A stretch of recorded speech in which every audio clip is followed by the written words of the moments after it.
ಮಾಸದಲ್ಲಿ ನೀಲಕಂಠೇಶ್ವರ ದೇವಸ್ಥಾನದಲ್ಲಿ ಪುರಾಣ ಪ್ರವಚನಕ್ಕೆ ಚಾಲನೆ.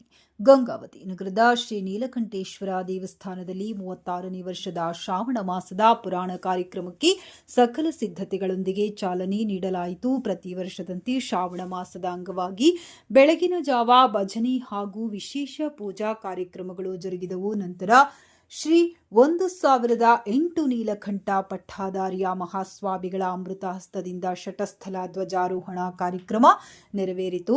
ಸುಕ್ಷೇತ್ರ ಉಟಕನೂರು ಪರಮಪೂಜ್ಯ ಮೌನಯೋಗಿ ಶ್ರೀ ಬಸವಲಿಂಗ ದೇಶಿಕೇಂದ್ರ ಶಿವಯೋಗಿಯವರ ಮಹಾಲೀಲಾಮೃತ ಪುರಾಣಕ್ಕೆ ಸಂಜೆ 7:30ಕ್ಕೆ ಶ್ರೀ ಪುರಾಣ ಉದ್ಘಾಟನಾ ಕಾರ್ಯಕ್ರಮ ನಡೆಯಿತು. ಹೆಬ್ಬಾಳ ಮಠದ ಶ್ರೀ 108 ನಾಗಭೂಷಣ ಶಿವಾಚಾರ್ಯರು ಕಾರ್ಯಕ್ರಮಕ್ಕೆ ಚಾಲನೆ ನೀಡಿದರು. ಪುರಾಣಿಕರಾದ ಶ್ರವಣಕುಮಾರ್ ಬೇವಿನಾಳ ಕಾರಟಗಿಯವರು ಪುರಾಣ ಪ್ರವಚನ ನೀಡಿದರು.